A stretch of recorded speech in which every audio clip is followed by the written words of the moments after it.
purpose. And the purpose must be to create a nation that conduces to the greatest happiness of the greatest number of people. That is what a constitution must be. And having set the objective of the constitution, you then frame a constitution to achieve that objective. Because we really do have a race problem. Those divisions are real. We see it in our politics, we see it in our trade union. We see that they take the divisions with them. Look at where people live in this US. You have enclaves in the Bronx and in Richmond Hill and in Brooklyn. They're taking the division with them. Women are dying in the streets, and we have a government pontificating running around campaigning for women's vote. No women should vote in this election coming up unless there is something done to the legislation as Magistrate Kim is advocating. That voices like ours that are not in the political trench fighting it out, voices like ours should become stronger. One of the things about the Caribbean is that we have never had one discourse. Bass will know the days of the New World and the Old World and the radical left and so on. What we had was this concourse of ideas, which I think in the early days of independence pushed us in a certain direction. We've got to move back to that point of having these multiple discourses. Dr. Betoram Ramharack has completed his BA in Political Science at CUNY City College and received both his MA and PhD degrees from New York University. He currently has an upcoming book of Mr. Jung Bahadur Singh. Jung Bahadur Singh was a prominent leader in Guyana and the Caribbean. He was a trusted self-appointed mediator who assisted sugar workers in their disputes with management. He was one of the few early Indian medical doctors in Guyana, and as a ship doctor, he has made numerous trips accompanying Indian immigrants who are leaving India to be taken to the colonies, as well as Indians who are returning to India. He has made contributions towards nation building in Guyana, and it has been unmatched by many of his peers.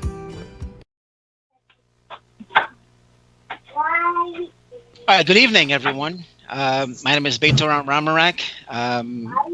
You're live with us on Globespan. Globespan is a live program which can be seen on two platforms, on YouTube and Facebook. So if you have internet connection, you can catch us live. We have tonight's program will deal with the recent decision on GCOM, and we will also look at for the next half of the program, we will try to look at how do we move forward from here. So,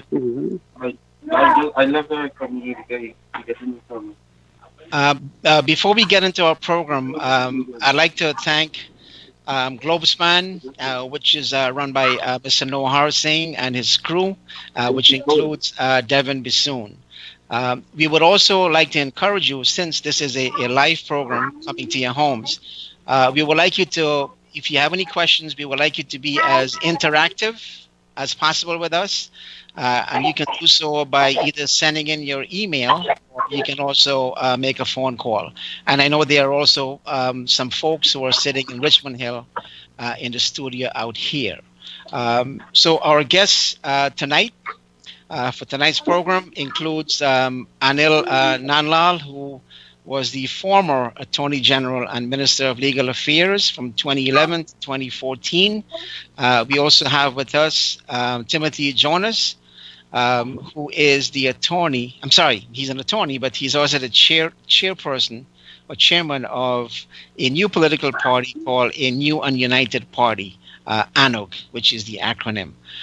We do have some technical difficulties which we're busy trying to address and rectify, because you can't see Kamraj Ramjatan, who is the Minister of Security and the second Vice President. You can't see him because we're trying to rectify that situation. However, he can hear us loud.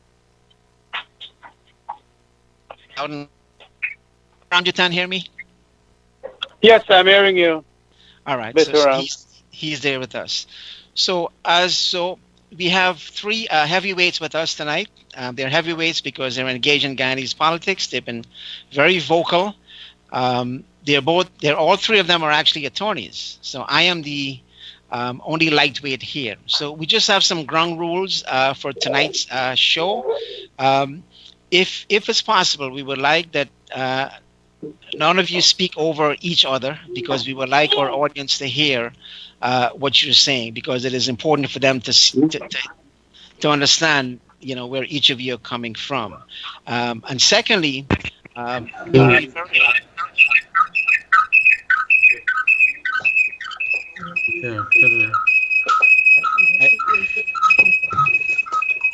we have Minister Ramjatan, who's Yes, no I think I'm on now. Is that so? you're Sorry on. We to can see interrupt. you. We can hear you. Minister, You're can you good. please hang up the phone call? Thank you. But I'm hardly hearing you now. Uh, you would have to hang up your Can phone. hear better than this. Sometimes technology takes a little while. Oh no. Well, it is my fault, not the technology. You got to be savvy with technology, like Timothy and Anil. I am not that strong with it. Okay. All right. So you're good now. Can you hear us? We Yes. can hear you. All right. Yes, I can hear you loud and clear. All right. So I just introduced you and your two colleagues. And I was, basically saying that if we can avoid speaking over each other, it'll be greatly appreciated, so our audience can hear us, because you guys are not just being seen and heard in Guyana, but you're all over wherever there is internet connection. And secondly, as your lightweight moderator, I would like to take you out of your comfort zone. And if you can, we would also appreciate if you can speak and give us your position, your ideas, as opposed to speaking on behalf of the organization that you represent. And obviously you will do that, but if you can give us your honest assessment, because we're in a situation in Guyana right now where we have an election coming up, and we want to make sure that that process doesn't create so much stress on the Guyanese population, and we can move on and live a much better life with the influx of that oil economy. So I am going to start with my first question tonight. This is going to be directed to Anil Nanlal. And of course, you guys can chime in, but again, as I said, if you can avoid speaking over each other, that would be great. All right, so, and I'll try to moderate between the three of you. So, in the recent case that was decided by Justice George Wiltshire, she made the comment that GCOM cannot operate as if it is in a normal elections cycle. And I know Mr. Nanlal has been very aggressive in terms of, writing and assessing that comment, because you are of the view, I believe, that there is also something aside from the statement or the judgment that was issued. There is also what you call an order of court, which was a little confusing to me.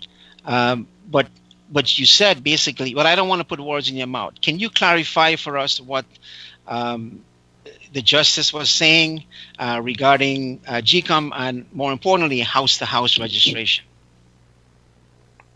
Well, clearly the judge was recognizing the constitutional matrix in which we are currently poised, so to speak.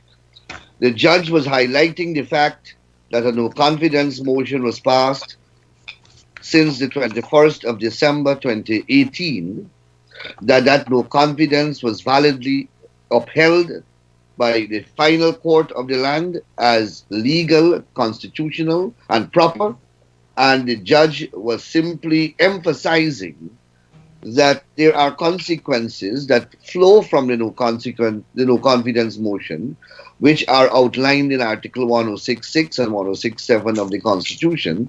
Specifically, the judge was speaking about elections being required to be held within 3 months of the successful passage of that no confidence motion.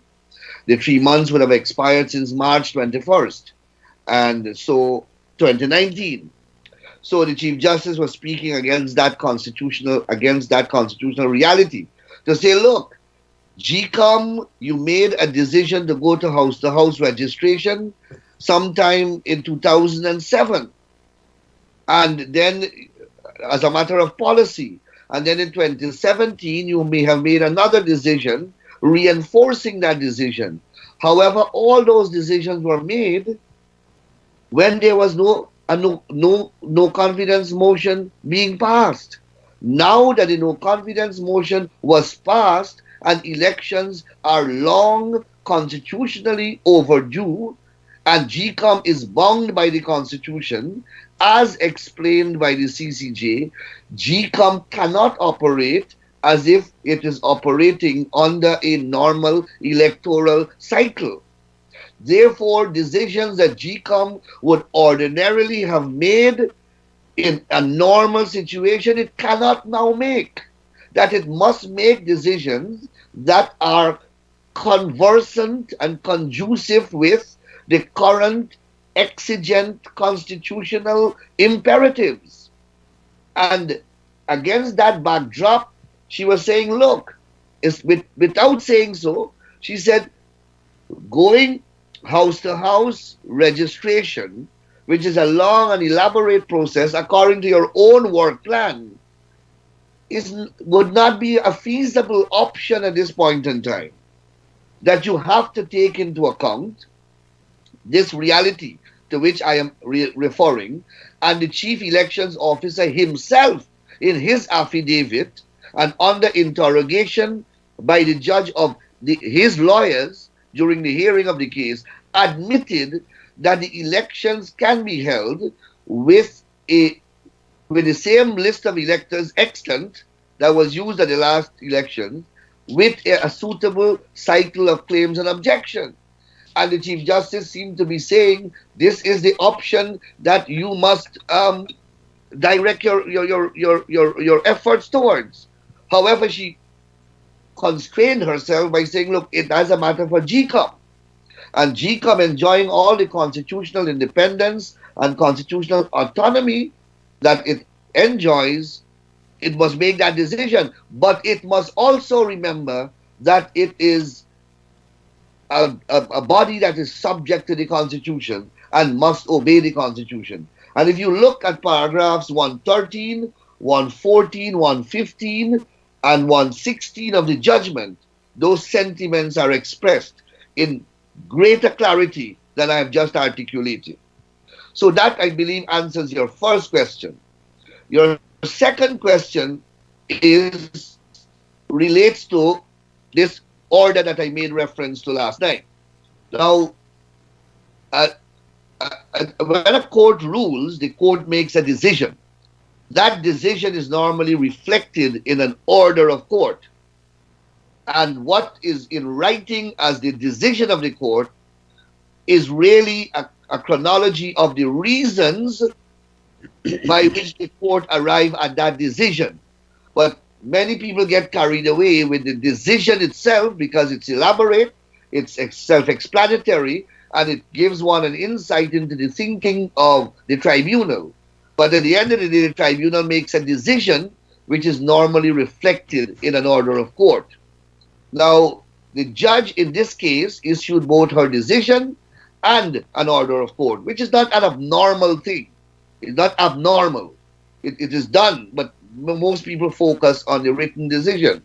I believe, however, that the separate order was issued because the Chronicle carried a screaming story one day where it quotes the Attorney General as saying that the aspects of the judge's decision which relates to the fact that the legal position which the judge articulated, that you cannot you can't scrap the existing database, that you can't remove registered electors from the list, that to do so would be unconstitutional and would be denying them their constitutional right to vote, etc. That part of the judge's ruling was described by the Attorney General in that article as statements made by the judge or advice given by the judge. And I believe to put an arrest to that kind of inaccurate classification of the judge's ruling, I believe this order came. And this order would have come inspired and informed by the recent record we have had in Guyana of distortion, political distortions or distortions by politicians that are constantly being done to rulings emanating from the judiciary when it do not suit those politicians. So I believe that in a nutshell, those are the reasons why the order came separately and sought to put to rest the contentions that were being advanced in certain quarters, that the judge did not make the order that we all heard she made in the course of her ruling. So therefore, to put this, and Kamraj, I'll give you a chance to respond in a second. For a layman like me, is it fair to assume that what you're saying is that house to house right now is illegal, and secondly, the list can be cleared up, with claims and objections? No, let me clarify that. My personal view is that house to house is illegal. The judge, however, said that the house to house process is of itself and by itself is not illegal. What is illegal is that if you go and you remove persons who are already on the National Register and you seek to use this data that you are now collecting in this house-to-house process to create a new register, that would be illegal. That those who are on the register, you cannot interfere with them, whether they are resident in Guyana or not, because the judge emphasized that residency is not a criteria or a qualification to be registered or to vote. That was once a position in Guyana as reflected in the 1966 Constitution and the 1970 Constitution, both of which I took to the court and I showed the court, and then I showed the court the current Constitution to show how different the language was. That one required residency in Guyana as a condition precedent to voting and to registration, and the other one was silent on it. The clear inference was, or is, that the framers of the new Constitution removed it because they did not want it there. So the exercise itself is not illegal, but the consequences that are going to flow from the exercise, based upon GCOM's own public declaration as to the reason they were holding the exercise, because the reason they gave was to remove the names of persons who have migrated. That was the main reason that the list was bloated. Well, the Chief Justice said that you cannot do that. You cannot do that. If you do that, then you're going to remove, they have done nothing wrong to disqualify them from being on the list. They can only be disqualified based upon the qualifications set out in the Constitution. And any attempt to add new qualifications to that would be ultra vires the Constitution and would be illegal. All right. Now, Kamraj has been smiling the whole time you were speaking, so I assume he has a lot on his mind. So if you can you try to make this as simple for us so we can all understand? What is your position on this? I'm assuming you're happy with the house-to-house registration. Well, I must say that my learned friend has been rather painful in trying to explain in simple form what the decision is all about. In any event, I want to say, and very simply, that all the declarations, the conservatory order, and the consequential order that was sought by the applicant here, and that is Anil and his team, all were refused. He first asked for a declaration that the house-to-house registration currently being done is in violation of a number of acts, a number of the articles in the Constitution, and also in violation of the letter and spirit of the CCJ ruling. Madam Roxanne George said, not granted. it is not unconstitutional or unlawful. Then he also sought a conservatory order prohibiting the Guyana Elections Commission from conducting that house-to-house registration process. And the judge said, no, it is a process that is lawful and constitutional and has its certain purposes, and that will not be granted. He then sought also a consequential order compelling GCOM and I think the Lowenfield to immediately take all steps, the Attorney General, to take all steps to hold the general elections by the 18th of September 2019 in compliance with the Constitution and the CCJ judgment. That too was refused. Again, Madam went through paragraph by paragraph stating why it is that the CCJ did not give a date when the elections could be held, and also why, in accordance with Article 106.6 and 106.7, you cannot get a date fixed because of the fact that so many other political actors have to be activated and a number of processes have to be done. So, in a simple form, all the orders asked for were not granted. However, there was a ruling or an order, consequential, kind of an order made by her stating that when you're doing this house-to-house registration, you are not to take out names from the previous list that was in existence. And quite frankly, I do not know. I have to go further into the reading of the ratio decidendi of the decision. We only got this afternoon. But it does seem, and I do see a flaw in what she said there, because I do believe that the National Registration Act and the Elections Law Act, as it is amended and all of that, do have a residency requirement, especially in the aspect of being registered within certain divisional regions or regional divisions. What that means then, that you have to have what is called some residency status. That if you are going to be in the area Campbellville or in Skeldon or in Lethem and all of that. Now, that could not be but by a house-to-house process. And the house-to-house process is what will make you get that for certain. So on that aspect, what they are now saying that they have, they're successful because of the fact that she has made this howsoever order, what is like an exception to the non-grant of what they sought, they are now saying that they've won the case. Well, I don't know of that.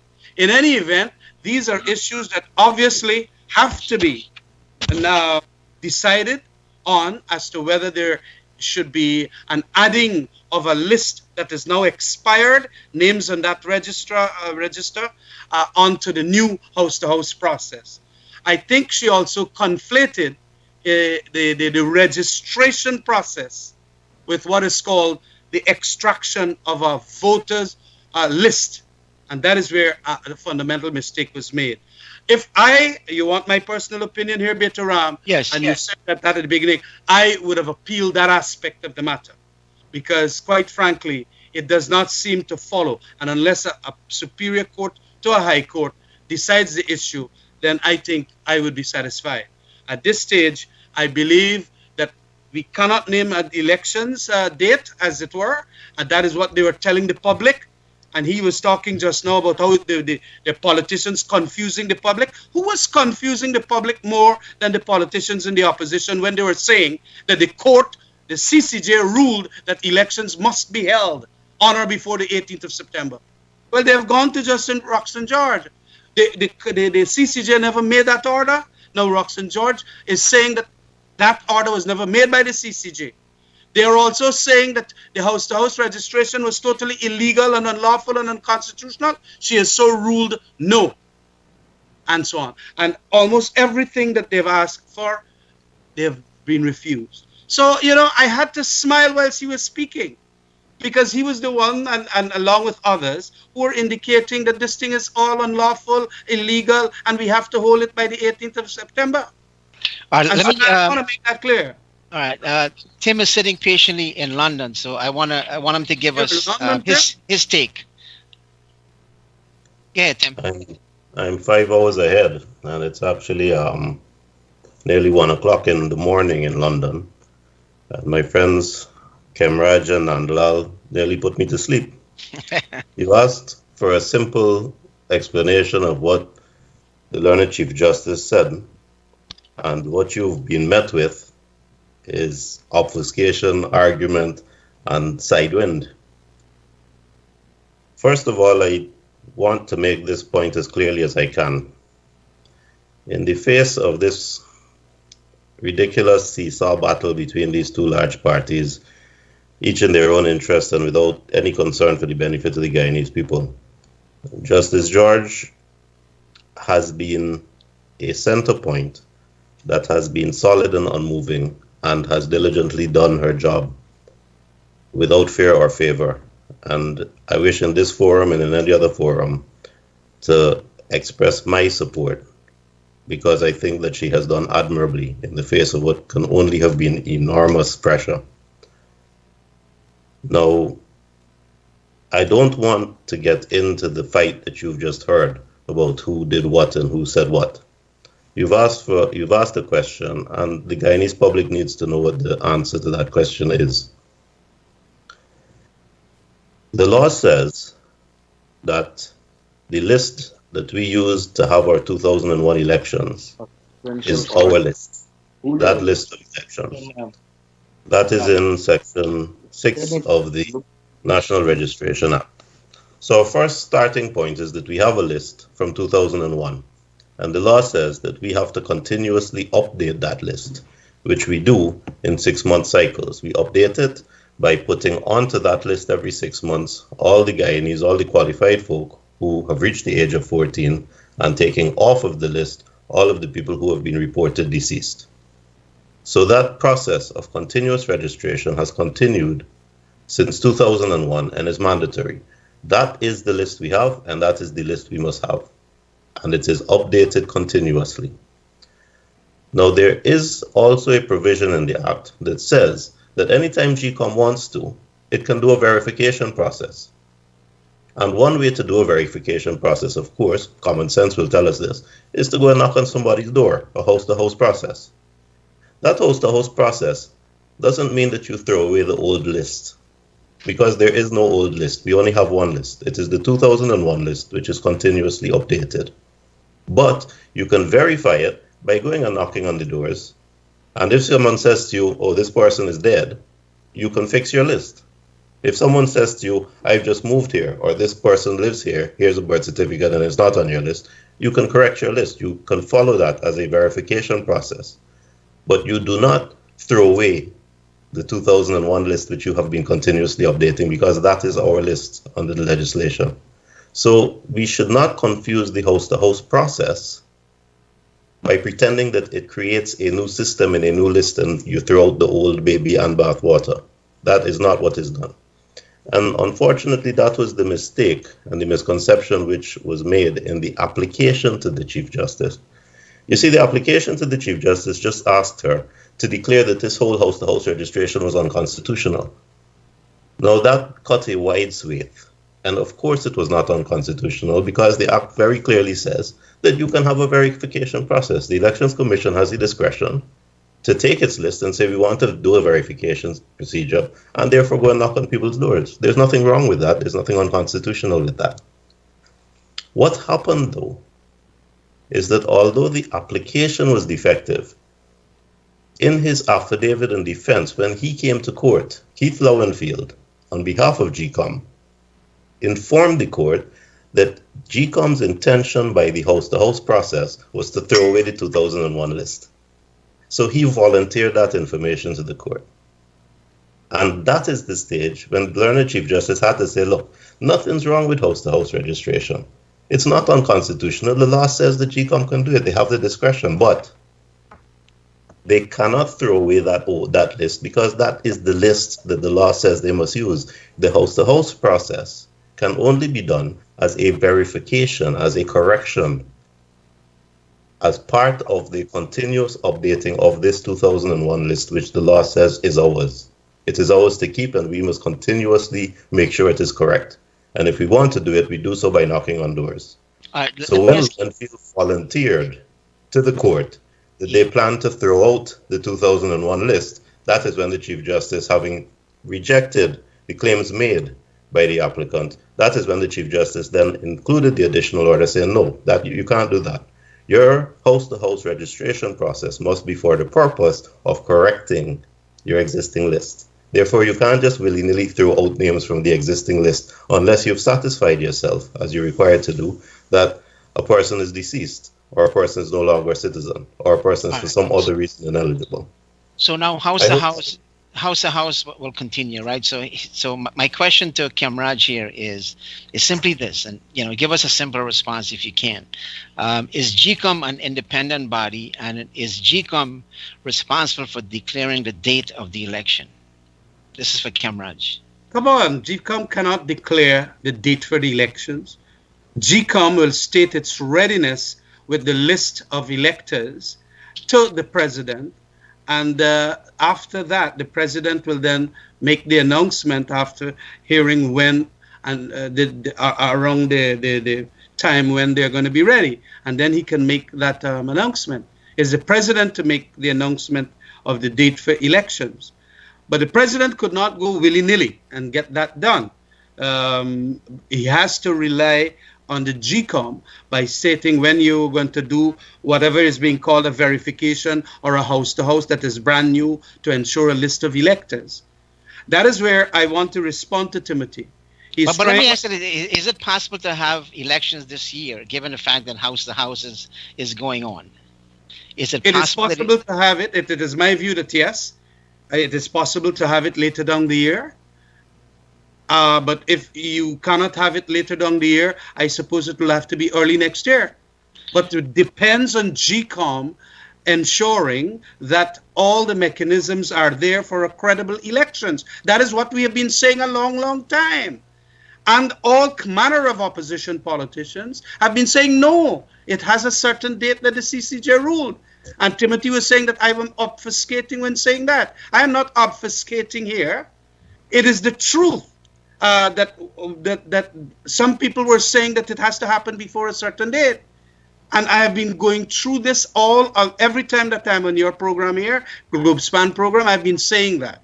But Kamraj, your colleague, who is a member of the AFC, Ms. Valerie Garrido Lowe, the minister in the Ministry of Indigenous Peoples Affairs, in a meeting in Riverton, she said that it's possible. Well, she said elections will be held. She said it was possible. I am saying but even though President Granger has repeatedly said that he cannot set a date for elections, so how is it possible that your colleague can make that statement and the president? My colleague was making the statement because she can, based on what the president has been saying.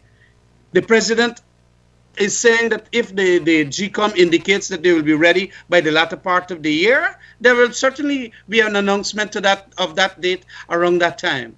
And that is what I'm saying here. There's no contradiction about that, but it is, and it's platformed on GCOM's readiness. Is GCOM ready? Can I interject here, Betaram, to say a couple of things? One, the application that was made to the Chief Justice challenged the house-to-house registration on two grounds. One, that it was ipso facto, ab initio, wrong and unlawful, and not unconstitutional, but illegal and contrary to the National Registration Act. And the second prong was that it was unconstitutional and will have unconstitutional consequences. And that latter part of the applicant's case was what was upheld in the form of the order which I have in my hand, where she said that the removal of the names of persons who are already on the list of registrants and who were not or have not been or are not registered in the current house-to-house registration exercise with a consequence of non-inclusion in the list of electors would be unconstitutional unless they are deceased or disqualified under Article 159 of the Constitution. That's Of course, correct. we went to the court knowing, based upon the public statements made by the government, and they managed to persuade an independent GCOM to adopt the same posture, that they were going to deregister people who were already registered. That was the grand plan. And I wrote many articles about it. So when that one singular aspect of the case was upheld, we were satisfied that we achieved the main objective, because that is what we set out to achieve, to protect the right of the elected, the registered electors to vote, because there would have been tens of thousands of them would have been removed unlawfully from the list. So that is why we are saying that we achieved the main purpose of the litigation. And if Ramjatan is dissatisfied with that, he can go and appeal. But we have it here in the form of an order of court, separated apart from the decision. That's correct. That's correct. Anil, I'm not disagreeing with you that I was asked the question and I gave my opinion. Yes, That if I was lawyer for GCOM, I certainly... The second point I want to make to Mr. Ramjatan and to your audience, Mr. Ramjatan is speaking as though a no confidence motion was never passed. He speaks about the absence of any deadline, when the youngest child in Guyana who can read may be familiar with Article 106 and 106.7, which together say that 3 months after a no confidence motion is validly passed, an election must be held. Mr. Ramjatan is glossing over that. This constitution, that is the supreme law of this land, must now await a house-to-house exercise, must await government directives, must await GCOM's preparedness, whereas in fact it is the other way around. Timothy correctly spoke about the cyclical form of registration. Now, there are two forms of registration in the Commonwealth, or in most countries in the Commonwealth. One, the cyclical form of registration, and what is called a periodic form of registration. Prior to 2001, we had a periodic form of registration whereby the chief registration officer issues a date and begins registration across the country until the end of a time specified by an order. That we changed in 2005, and we introduced, like the rest of the Caribbean, a continuous cyclical form of registration using the 2000 list as a base, because that was the last list that we compiled based upon a house-to-house registration process. And that introduction of the continuous registration system was done by a law. So what I was arguing in the court is that when GCOM shut down the cycle, this cycle is a continuous cycle. It stops at intervals, and there are claims and objections that are held, but it continues perennially all year round. What they did was to shut down that cycle and then start a process all over again. The law doesn't permit that. Well, let me get Tim. Let me get Tim involved. I don't want to chip in, as you say. Yeah, and but we don't want to really, but we don't also want to relitigate the case. No, I know. I just want to make this final point.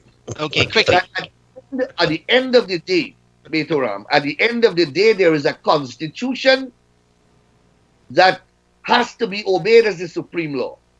Whether you take September 18 as the deadline, whether you take March 21st, because the motion was passed since December, whichever deadline, nobody can amend the constitution. 3 months have passed, and we are into about 9 months now since the no confidence motion was passed. And elections are due. GCOM's duty is to hold those elections earliest, because the time for them gone. All right, let me get Tim involved in something here. This is former Prime Minister Sam Hines wrote a letter indicating why the PPP was opposed to house-to-house registration. So basically, this is what he's saying. He's saying that house-to-house registration, and I'm quoting here, will means deregistering of eligible voters, one. Secondly, the party that is controlling the registration process will introduce phantom voters, and the third thing he said, it is a gimmick to delay the election. So I'd like to have Timothy Jonas's take on that. Again, the tug of war between the two parties. Before I answer that, I would like to mention something that Kamraj said, that it has been said so often that people will assume it is true, but it's not true, and it needs to be dealt with. The business of GCOM, if it is an autonomous agency, if it is an autonomous entity, is not the business of the president, it is not the business of Kamraj, and it is not the business of Anil. GCOM must do its job. But you have not heard Timothy say that GCOM is ready or is not ready, or GCOM needs time or doesn't need time. You have heard the government making ridiculous assertions about a list being expired, about the need for house-to-house, about 200,000 dead people on the list, and that kind of nonsense.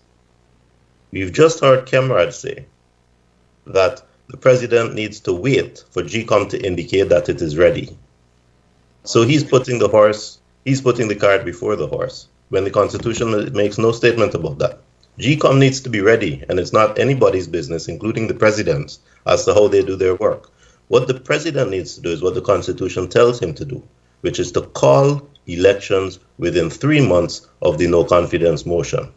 It is not for him to ask GCOM if he can call elections. He is to say, in this 3-month period, this is the date for elections, and leave it to GCOM to do their job, which is to make sure that the country is ready for the elections by the date fixed by the president. To do anything else breaches the Constitution and puts us in the fix that we are in now. Now, you've asked me about delay, and I'm sorry to say it, but again, if we look from the beginning, we have seen a policy of delay. And we have seen a policy of frustrating the other party, one party trying to frustrate the other party so that there is a polarization of votes. The unlawful appointment of Patterson started the ball rolling.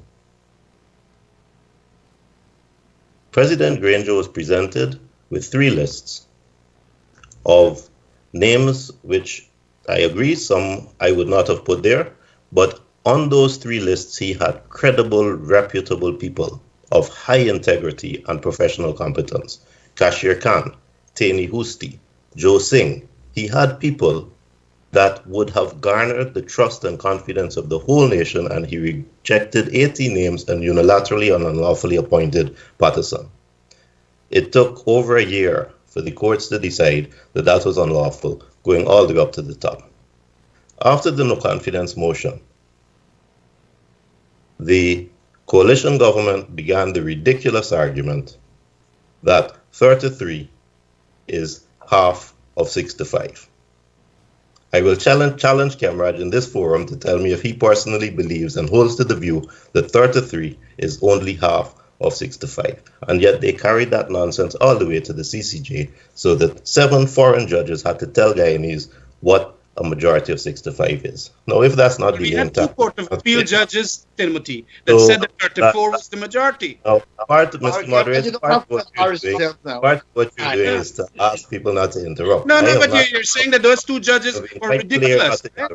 And there was one judge who disagreed. Yes, right. And you had a majority of the Court of Appeal of Guyana saying it's 34. So those are ridiculous judges. To allow Kamraj to interrupt. Please, get you're bagging. Minister Kamraj, can you let Timothy finish? In any circumstance.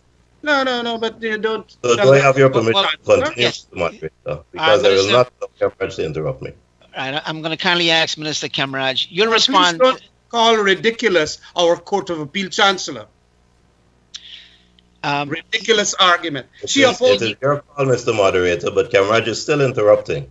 Can you finish your comment and then we'll take it from there. We'll go to Camraj. Thank you. So, to answer your question, Mr. Moderator, in my view, unfortunately, the government has been on a deliberate, slow path to delay. In fact, we are weeks after the decision from the CCJ, and yet there has been no statement from the government as to whether they have extended a hand to the opposition to try to arrange an agreement by Parliament so that there can be an extension of the deadline, which is long since passed. There has been no statement from the government as to what steps they have taken to make sure that they can comply with the shortest possible time limit. One thing that the CCJ said is it said that also although the time has long since gone, it is expected that people who hold this high office honor their responsibility to the country, honor their responsibility to Guyanese, not just the half of the Guyanese that they represent, to all Guyanese, and do the right thing and conform with their constitutional duties and get the elections done. And here we are. We haven't seen even a step move forward. So yes, just 1 second. Can I just ask a follow-up quick question? And then I promise I will get to you. So my question to Tim is this. If we're saying that the process is to delay the election, are we to assume that there is some skullduggery in place, and this is what is the reason for the delay? And this question is for Tim. And that is the sad thing that you bring us back to, sir. You see, Guyana has a problem that is perpetuated by the two parties. And the problem is that the rules of the game are unfair. Because we have two parties, each of which represents an ethnic group, and because the ethnic group is divided almost 50-50, but as we all know, the Indo-Guyanese component is slightly larger. If we play the rules of the game fair, and everyone votes along ethnic lines as they have always done, the PPP will win every election. And that is true regardless of how well they do in office, regardless of what their policy is. No one asks about economic policy and social reform and that kind of thing. We vote race. So the other side, who may represent 49 of the 100, find themselves in our winner-take-all situation, holding absolutely nothing. It is the rules of the game are unfair.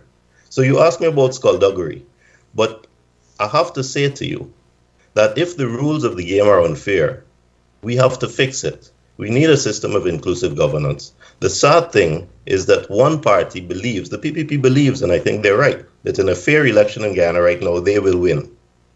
The PNC, the APNU believes, and they will never admit this, but I believe that they have this view, that with a fair election, they're in trouble. And therefore, they are delaying, and I am not going to accuse them of any skullduggery. That's the word you use.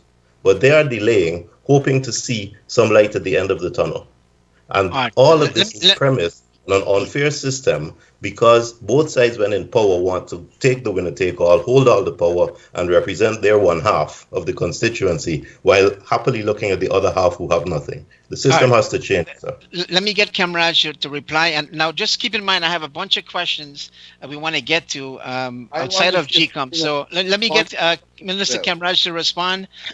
If you can make it quick. Well, let me just say that, look, in relation to the follow-up of asking the leader of the opposition to get the two-thirds majority in Parliament, that was done because the article in the Constitution that says a certain date or with the support for an extension of two-thirds majority, but the leader of the opposition has indicated on several occasions he is not going to do it. Recently, the Attorney General of the country, Basil Williams, has indicated that they would. That is why Parliament is still not dissolved. You have a situation whereby it's going to remain open for that two-thirds majority. So the embrace has been made. As a matter of fact, the President has spoken to the leader of the opposition on that score. So I don't understand where Timothy is stating that we haven't done the follow-up to ensure that the two-thirds majority. We are pleading with the leader of the opposition to come forward to extend the time for it. I noticed now that, you know, the other point is that there is a permanency about PPP always winning elections. Well, that was thrown asunder as a result of the last election. The Alliance for Change and the APNU together won it free and fair.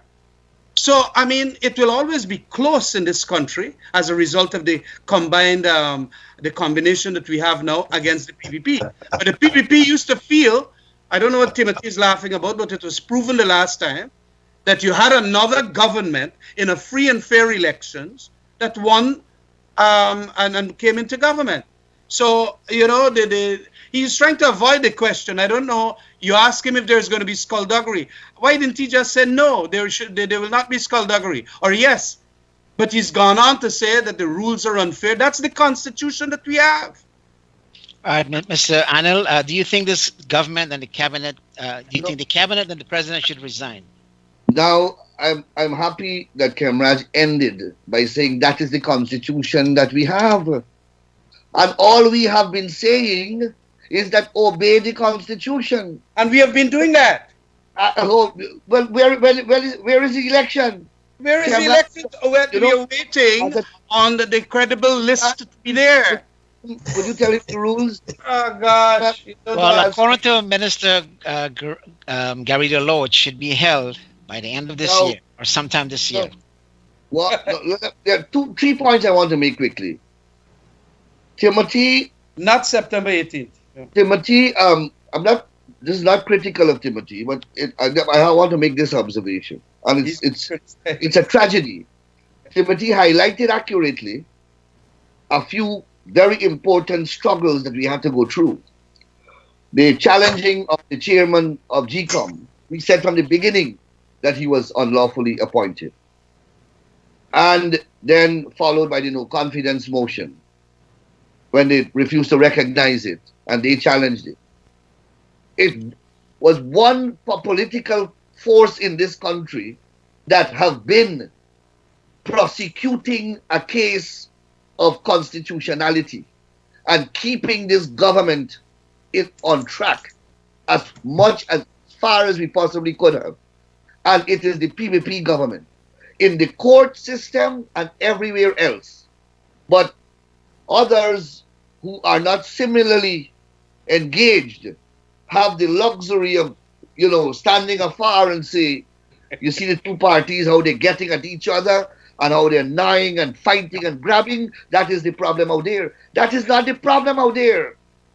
We in the PPP, and I speak for myself in particular, have been fighting to uphold the constitution of this country. And that's my struggle for rule of law in Guyana. All right. So, the last question I wanted to focus on very quickly, was that do you think the cabinet and the president should resign? The cabinet and the president were mandated to resign since the no confidence motion was passed. The Chief Justice ruled since the 31st of January 2019 that they were resigned. Ramjatan will come up with another manufactured excuse. And he speaks about the Constitution. Now listen, he will tell you, to whom must they resign? If under 106 of the Constitution, the cabinet is responsible to the parliament, and that very 106 allows that National Assembly to pass a no confidence motion to defeat the government, and one actually passes, and the government is thereby defeated, to whom must they resign? Not to the National Assembly. That is a mistake. So let's see if we can, let's see if we can move on to some other topics which are more topical. I know GCOM, this discussion will continue, but there are some questions that are people who are watching us either on YouTube or Facebook have, and I have some of them here. So I'd like to pose some of those questions to you folks. So in terms of going forward now, and before I ask that question, I'd like to remind our audience and those who are watching us, you can submit your additional questions and you can make your phone call if you have questions for us or for our guests. Again, this program is sponsored by Globespan, which is run by Nohar Singh and his crew operating out of Queens. So, a question that you raised, Timothy, earlier. Since you're a new party and you talk about the problem, the division between the PPP and PNC, my question to you is simply this. You are a new political party. Can you summarize your goal for us very quickly? The goals are short term and medium term. The short term goal is to ensure, and I think this is the only hope that Guyana has, that neither of the two parties enjoys a majority in Parliament after the outcome of the next elections. You see, if the government also enjoys a majority in Parliament, then the government gets to pass the laws to perpetuate its control to the exclusion of the large opposition party, so that we have a continuation of the system that we're all familiar with, where only one half of the population feels that they are being represented and the other half feels ostracized. Under the PPP, the Afro-Guyanese population felt ostracized and excluded, and currently under the APNU, the Indo-Guyanese population feels excluded and ostracized from jobs, from contracts, from any benefits.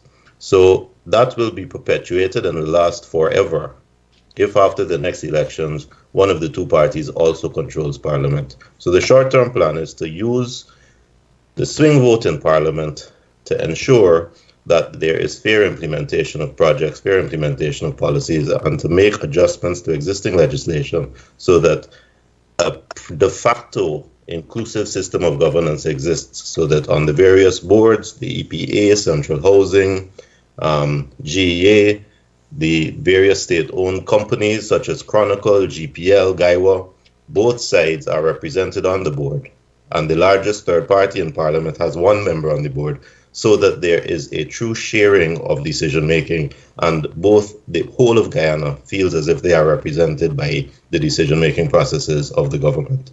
We cannot continue to have a system where only one half of the country feels represented and the other half feels excluded. We are all Guyanese. Do you see your party coalescing with one of the two major parties? The party will never coalesce with any of the two major parties as long as Timothy Jonas has any say. If they ever do it, will be because I am not there anymore. We have promised the people we will never do it. Well, I do remember that Kemraj mentioned that if they coalesce at one time with the PNC, there will be dead meat. So that this brings me to my question to you, Kemraj. And the question is about coalition, right? When you look at the current coalition that's running the country, presumably coalitions get together because they have interests, which they bring to the table, right? And they try to address those issues. So that means political leaders within that coalition will have to work together, right, to resolve issues that come about. I do recall, and I want to put this in context before you respond, Minister Kemraj. I do recall that Mr. Granger, President Granger, did say that the PNC does not represent all Guyanese. It represents a section of the Guyanese population, right? And he was very clear about where the PNC stand. So when the coalition was formed, I believe in the minds of the coalition, and let's be honest, I mean, it's a coalition of a number of parties, but it's really the PNC, it's the AFC and the WPA that is more vocal. So when the coalition was formed, I believe in the minds of some people, this coalition was going to be a coalition of convenience, primarily to defeat the PPP. But I do believe when you look at some of the statements made by President Granger initially, was that this was going to be a coalition of commitment, meaning that he saw the coalition, given the fact that the PNC represent a certain section of the population, he in his mind saw the coalition as a group of organizations or political parties that is now going to represent all Guyanese. I do recall that Moses Nagamutu did also make a statement that he's bringing in 11%, or if 11% of the Indian population voted for the coalition, they will win the election. So my point is simply this.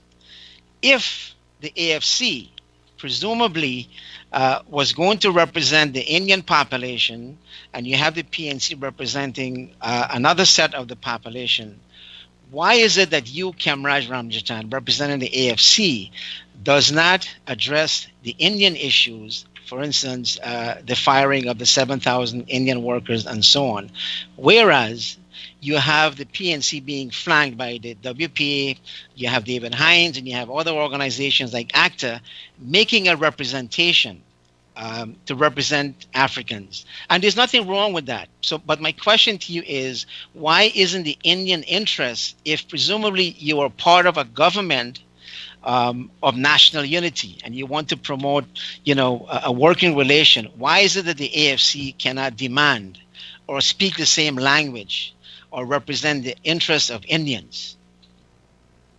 Betora, I think you have gotten it totally erroneous. When the sugar sector decision was made to close 2 estates and factories and merge some of them, it was primarily the AFC who was a big part of that decision. Myself, Mr. Nagamutu, and a whole host of AFC members were part of that decision. So it was not a PNC decision that we were forced to accept. For the first 36 months into our government, we had to bail out Gaisuko $1 billion each month. It totaled $36 billion. We then, at some point after that 36 months, had to make a decision as to either we close down or we right size and do a couple of things. We got the Commission of Inquiry's report, and the report came from a set of experts, and we decided that we are going to do what we felt was the decision to be made, right size. And that is what we did. We were not there as an AFC to represent Indian interest. The AFC has Amerindians, it has Afro-Guyanese, and it has Indo-Guyanese. When we started this party, we didn't start this party with Indian interest. A lot of East Indians voted for us, and I believe that in the 2019 or 2020 elections, whenever they will be next held, a lot of them will continue to be with us. So it is not, you're platforming the question as if the AFC was an Afro-Guyanese party, Indo-Guyanese party, with the interest there of going to the APNU and saying, please look after the interest of Indians. We are looking after the interest of the country. If we had to bail out sugar constantly for another 10 months, what will happen to nurses, teachers, policemen, army people? What will happen to them? They wouldn't get increases. That's the point I wish to make in relation to that. So, but with all due respect, I think you're diverting the question. So let me break it down. Let me put it this way. According to Professor Hines, right? He said, and I'm going to quote him here. Yeah. Again, we're talking about coalition politics, right? He said, and I quote, the AFC's loyalty to the coalition has costed the Indian Guyanese base, which was the basis for its value to the coalition. So again, my question is, if you have a person like David Hines and you have the PNC representing their own interests, and the 11%, according to Moses Nagamutu, being formed with this coalition, why is it that you are not speaking out on behalf of those people who were disenfranchised? There's absolutely nothing wrong with that. There's absolutely nobody that was disenfranchised here. You had to make an economic decision on a sector that largely employs Indo-Guyanese. Was it the right decision to right size, or was it to continuously go and bail out? If you got to make decisions based on ethnicities, we're not going to get it right, because if that was the position, Barajagdeo, if he was going to make right decisions rather than on ethnicities, that guy Suko would have been right sized 14 years ago when the European Union said, please right size the thing, get it right. He did not, because of the ethnicity. We in the Alliance for Change are not that at all. We have a multi-ethnic representation. You probably saw our last conference. It had Amerindians, it had all kind of people there. It had Afro-Guyanese, Indo-Guyanese, in the 300 or so delegates that were in that conference. So even if David Hines think that the 11% is East Indians, he is totally wrong and is mischaracterizing our support base. And so we are not going to do that. But if we now look at the experts' advice, if we look at the political and the economic reality, and we're saying that this thing has not a good future in it, like so many of the Caribbean countries, we are not going to close it down. We are going to right size. And then you made that decision. And then you pay the people their severance. And then you're trying now to train them to go into diversified activities. What is wrong with that decision? And that is why I'm saying that you probably got it wrong there, Dr. Vito. Well, I mean, if you travel to Berbice, I was there last year, a lot of people were saying that the AFC has sold out. They don't represent the interests. So that's what they're saying, right? So let me put this question to Anil. And my question is this. I thought you forgot that you were here. No, let me just frame the question this way. There's a coalition there, right? Well, and I'm saying that it's a coalition of convenience. It's not a coalition of commitment, because commitment means every group that is part of the coalition, if they're trying to promote a government of national unity, can represent the interests of everyone. But it seems like the AFC is not doing that, or they've kind of given that up. So my question to you, Anil, is if the PVP is going in this election on its own, is it fair to say that the PVP is an Indian party representing the interests of Indians, because it is primarily based on what Mr. Jonas has said earlier, that they are going to get Indian support, and therefore it's going to be half of the population again that's not going to be represented, assuming that the PVP win the election? Look, it is no secret that the PPP base support consists largely of Indo-Guyanese. But the PPP has never been absolutely an Indo-Guyanese party. We have always had policies and programs all designed to bring in and broaden the base of our party. In recent times, you would have heard the General Secretary make sweeping public statements about this. And in the way, when we were in government, if you look at the policies of our government, they were never ethnically driven. Never, or else the bauxite industry would have been closed years ago. Desmond Hoyt in 1990 said that the bauxite industry should be closed. When Cherry Jagan came into the government, he couldn't close it, because it's not, unlike what Kemraj doesn't understand, it's not about dollar and cents. It's about communities. It's about people. It's about thousands of families. When you are running a government, you're not running a government to make a profit. We were asking them to do an impact assessment on the closure of sugar. He speaks about the report done by the COI. The report never recommended closure of any of the estates. None. What they don't understand is that Guyana is such a small economy that when you close sugar, whether sugar is failing or not, it still consists of 15% of our GDP and foreign exchange. It employs 17,000 people directly and over 80,000 people indirectly in a working force of 500,000. Yes, but Anil, but you know, the reality of it is the country is divided, and it's a question of perception. And the rational voter, when they go to vote, they're not going to take into if I'm African Guyanese. All of the things you said sounds very nice, but I'm not going to vote for that, because my loyalty, my emotional loyalty, is not with the PVP, and vice versa. So my question to you is, how is the PVP going to justify going into this election being seen as a predominantly Indian party?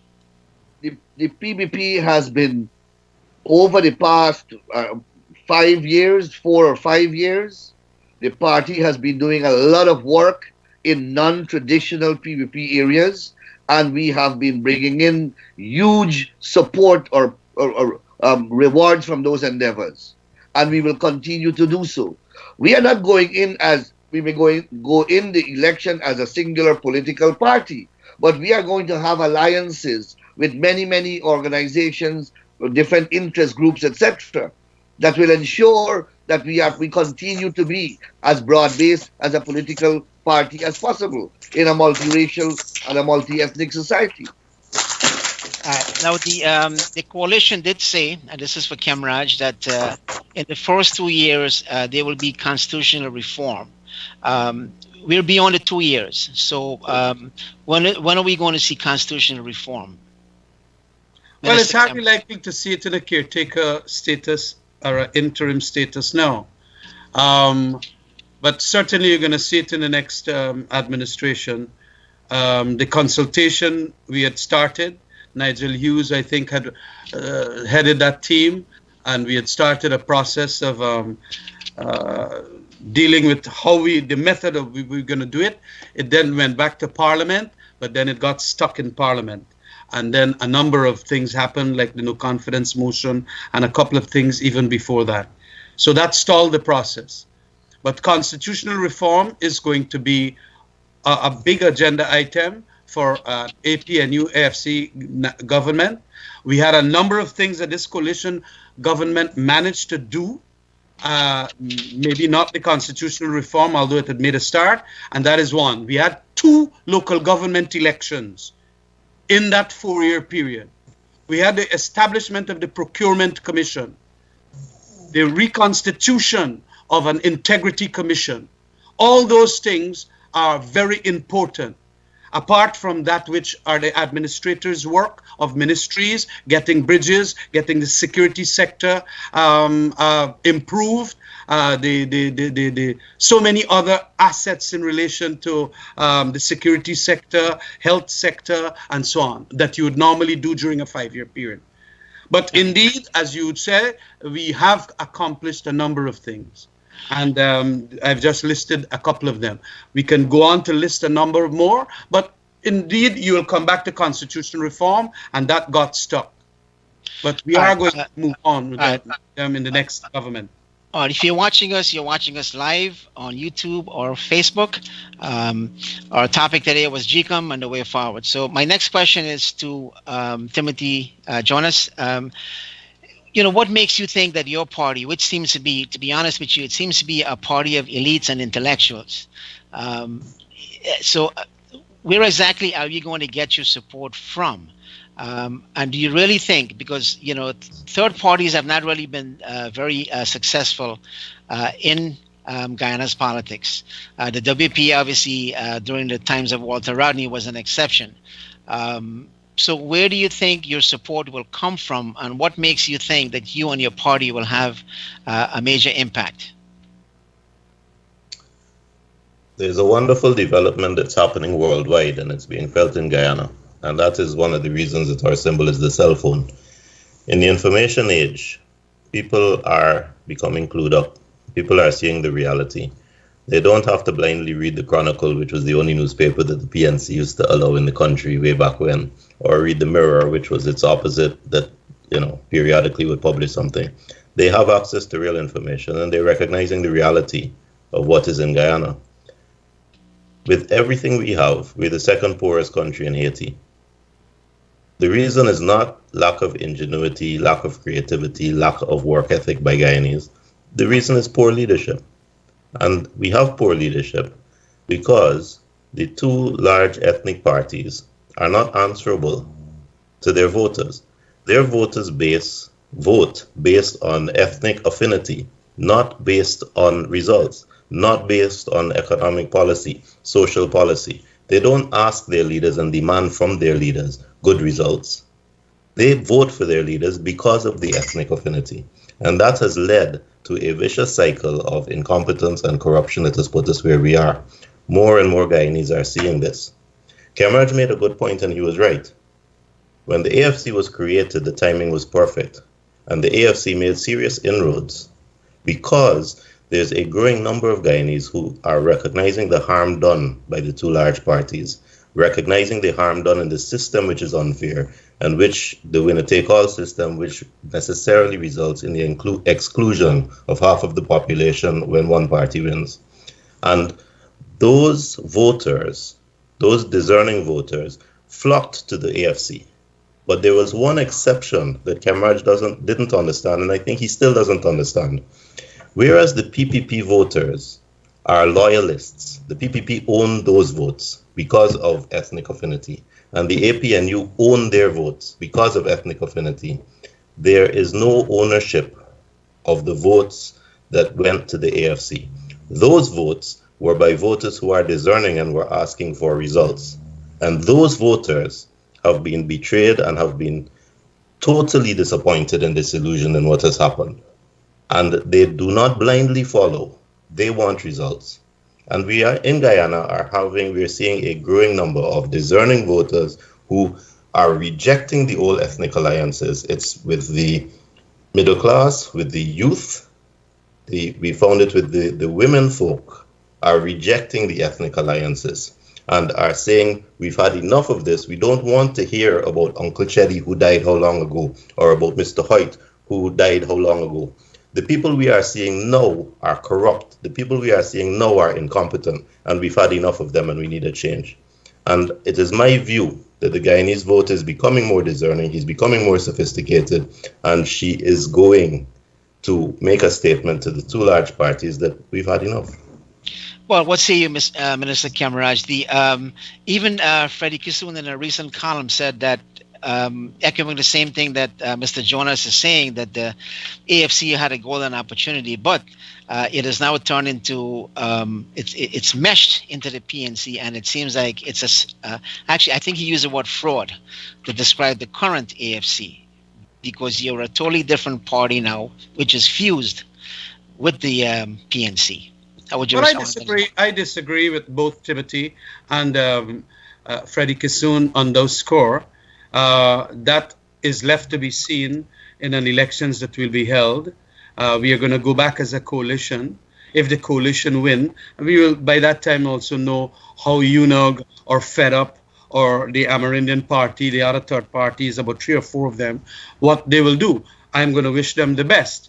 I noticed that you mentioned that the WP at a time when Rodney was alive was a very good third force. But I want you, Beto, to also remember that the very first time that we went to an elections, the AFC, we got 5 seats. Everybody, inclusive of then the leader of UNOG, Ralph Ramharack, was saying that this is going to be a wishy-washy party. Don't bother with them. He was a member of the PPP then. I got expelled from the PPP, as you know, and that is why I formed the party. We won 5 seats. Then we won 7 seats. Nowhere in the Caribbean that has ever happened. And those people that went to us or came across to us had good reasons why they came. And I believe that the reasons are still in existence because they know what we are doing in this coalition government.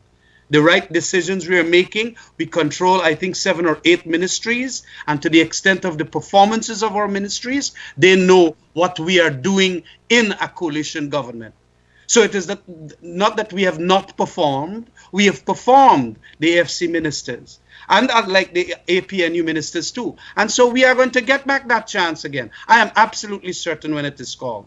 So Freddie Kissoon, my very good friend, can say what he wants to say. It is good to have people under your skin like that. It is necessary. It keeps you intact. It keeps the check and balance there. Same thing with Timothy. We'll hear him. We'll hear Anil Nandalal. And we'll continue our movement. And we have a very good leader, very gracious leader in the form of David Granger, to the extent that he's not going to do feral blast to diplomatic communities or his opponents. He's very gracious, and that is a big thing, far from what the PPP is now going to put forward in an Irfan Ali. So let's see what the elections will hold, but let's have a credible list and then proceed apace. Anil, how do you think ANUG, a new party, might do?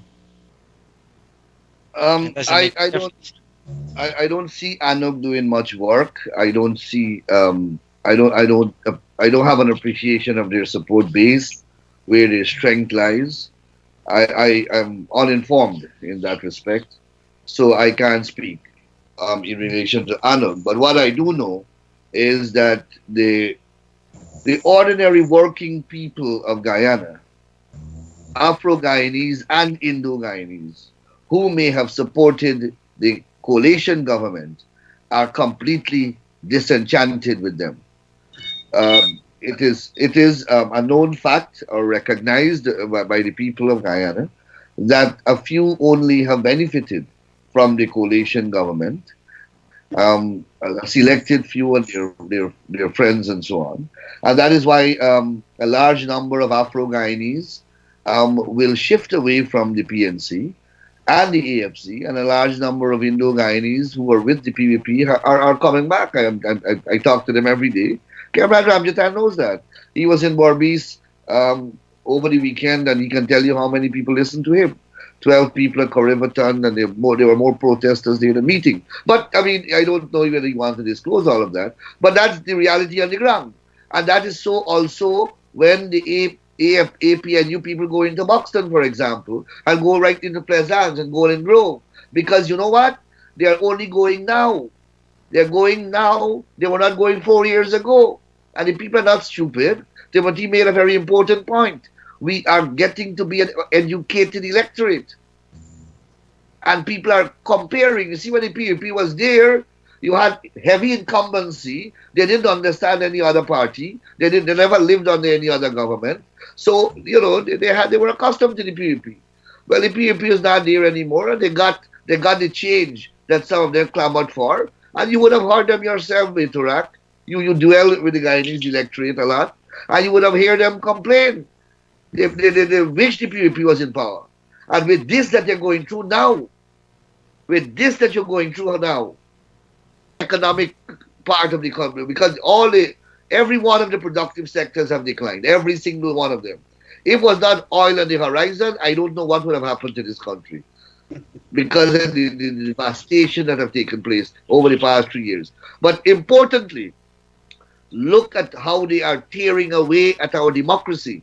You can't put a value to this, Disregard of a court order or orders from the highest court of the land, trampling upon the constitution, the president telling judges they have their own opinion, you're disrespecting the consequence of a no confidence motion. When they passed one, they knew very well what all the implications are. People are not stupid. The damage that they have done to the fabric of this country, the democratic fabric of this country, will take us decades to repair.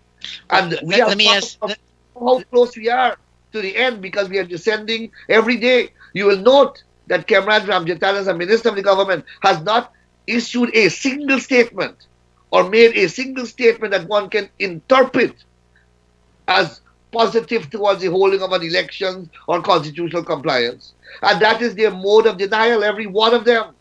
They have been programmed, possibly by the gracious leader. They have been programmed robotically. Well, let me ask you this now as a follow-up. Given what we've seen since the no confidence motion, right, and taking into consideration everything you've just said, do you believe when the election is held, A, that the PPP will win, and B, do you believe that the PPP can govern a stable country?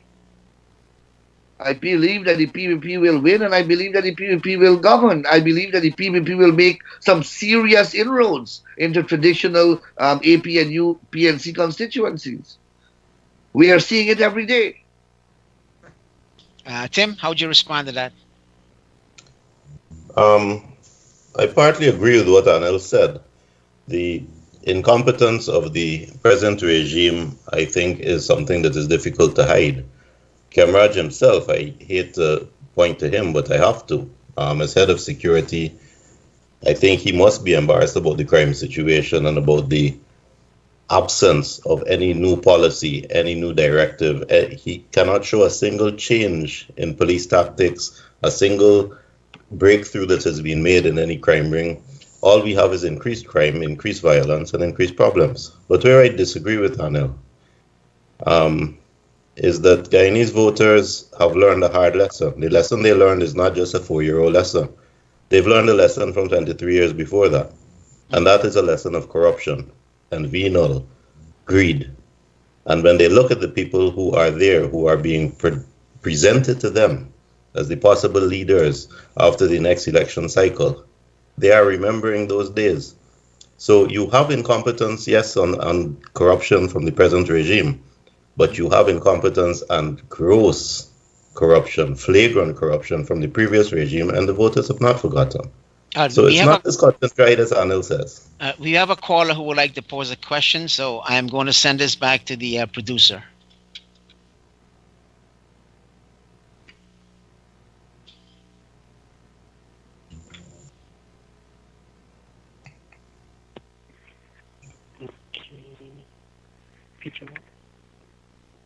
Hello, you're on. Do you have a question for us? Yes, sir. Go ahead.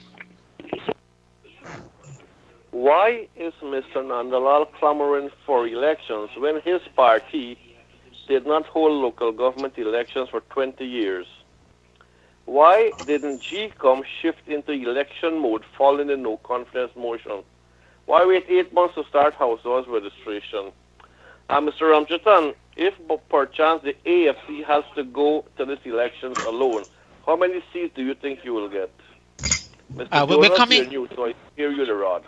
There's a lot of questions there, so I'm going to ask our participants here to be as brief as possible. Anil, you first. Yes, he's asking me why I'm clamoring for elections when elections were not held for 20 years in local government elections, or local government elections were not held for 20 years. I'm clamoring for elections because elections are due in Guyana under the Constitution. And every right-thinking Guyanese should be clamoring for elections. That, I believe, is their patriotic and constitutional duty. So that's the first thing. Elections were not held for 20 years in Guyana. That is true, local government elections. But there is a narrative behind that. Elections were postponed by all the parties in the parliament up until the 2011 elections. And the PPP has done a terrible job in putting the fact out there. We have always faltered terribly when it comes to PR. Up to 2011, you can find a bill in the National Assembly, jointly passed, supported unanimously by all the political parties, ask Kamran Ramjitan, postponing the local government elections annually. Always, every year. It is only, in fact, we are going to go to the 2011 local government elections first. But the then opposition leader, Mr. Robert Corbyn, and President Jack Day at the time decided that they will hold the 2011 elections, general elections, and then after that they were going to hold the local government elections. All right, So there was always an agreement to postpone those elections. It's only when the AFC won a majority in the parliament, then suddenly that thing became a curse against the PPP, not recognizing that they were part and parcel of the culpability. There was a question also directed to Kamraj. If you can make it very brief, 30 seconds, then we'll go to closing statements. I think I am of the view that we might win probably 12 seats if we go.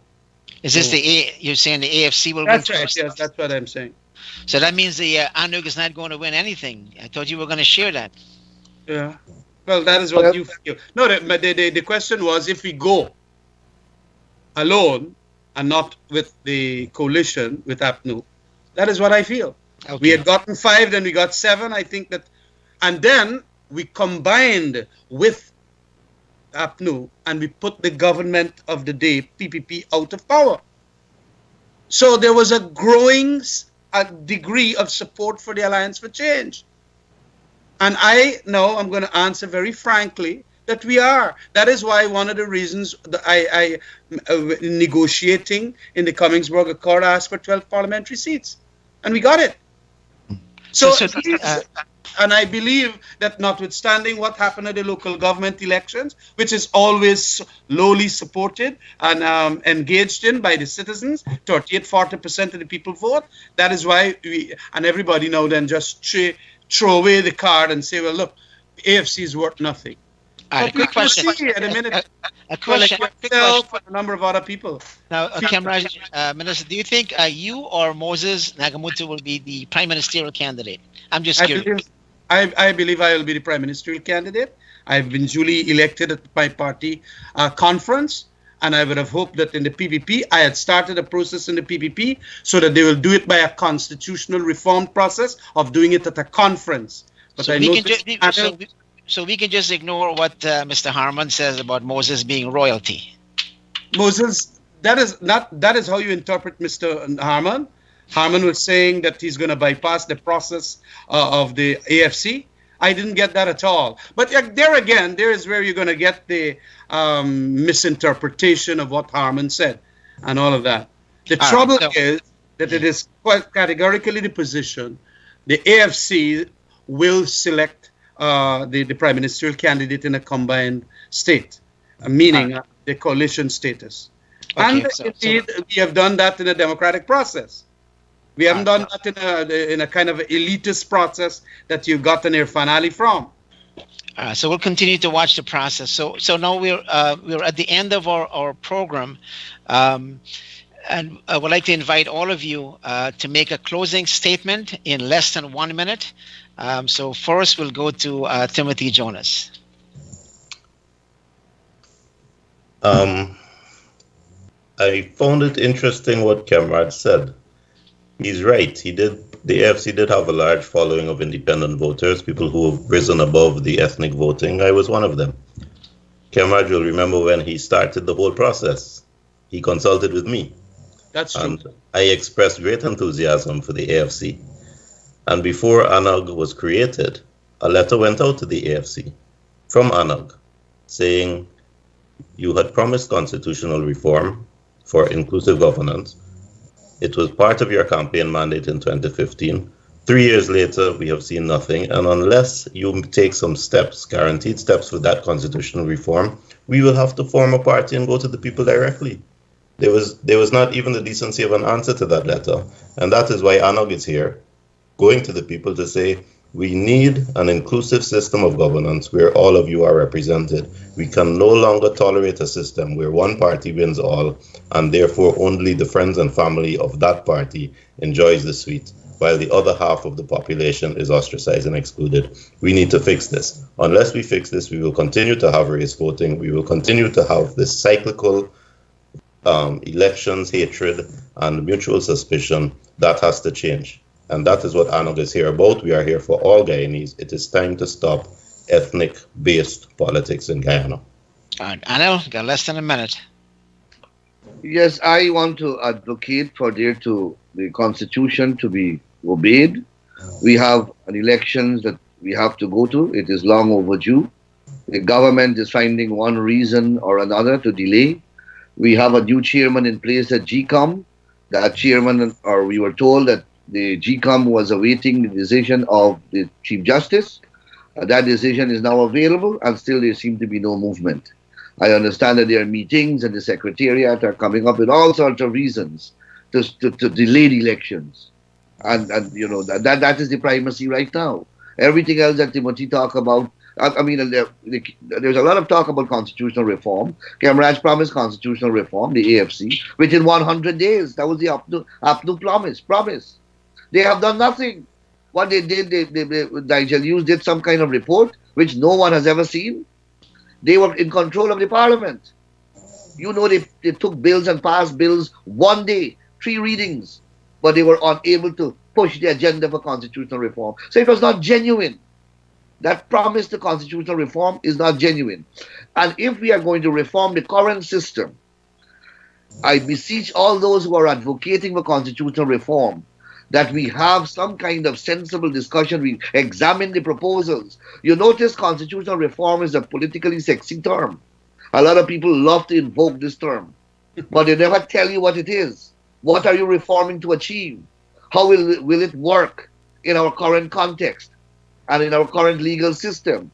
If every one of us want to be in government, who will be in the opposition?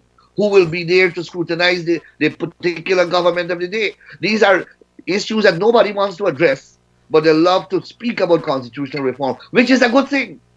It is a good thing once we understand the parameters of it. So I want to thank you for being part of your program, and I hope that we have educated your viewers as you invited us to do. But I know it's difficult to get lawyers to stop talking, but I'm going to go to Minister Camraj Ramjatan to make his closing statement. If you can do it in less than a minute, please. Thank you. Thank you very much, Vito. I want to say that I'm happy to be in this program. I'm certainly was allowed to share my views on matters of importance for me and my party. I want to say that this government will continue to uphold the rule of law, and we are doing that exactly. We've been speaking to so many of the diplomats, and they are very proud, in my view, that we have maintained law and order in this country. In another country, you might not be in the context of all the crises and the strife at the political level and at the constitutional level that you're talking about that is happening and all of that. It is because it is not happening.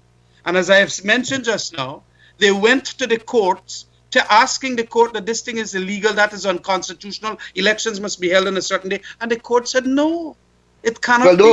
We are being very constitutional, because even the High Court, like the CCJ, is vindicating us. But some people feel that other things should be done. Well, doing it in 4 years, your first term, is not going to happen. We have done enough. As I have indicated, the local government elections, Public Procurement Commission, the amount of infrastructural works and all of that. I think. Let him finish. So please, you don't want to hear what I'm saying, please? In any event, we carried through a number of items to Parliament. We have seen a lot done there. The campaign is going to be an exercise of expanding on our achievements. And for that, I want to thank you for allowing me to say all that we have said, and also to rebut some of the things that Timothy and Anil Nandalal said. Thank you very much. Well, please stay with us. We have the results of a poll, so I'm going to send this back to our producers. You had a poll? I didn't realize you had a poll. We have a poll. Just stay right where you are. The question we asked our online audience is, do you believe elections will be held this year? 54% answered yes and 46% answered no. The second question we asked is, do you have confidence in the ability of GCOM to conduct a free and fair election? 47% said yes and 53% said no. Thank you. So, gentlemen, you do have some work to do based on that poll. So, on behalf of Globespan 24x7, Mr. Nohar Singh and his team in New York, I would like to thank all three of you to join us on this, to be with us on this program here tonight. And I wish all of you, good luck in the coming campaign. And I wish Guyanese all the best, and God bless Guyana. And again, thank you, and good night. Thank you, sir. Kamraj, Anil, take care. Take care. And Anil.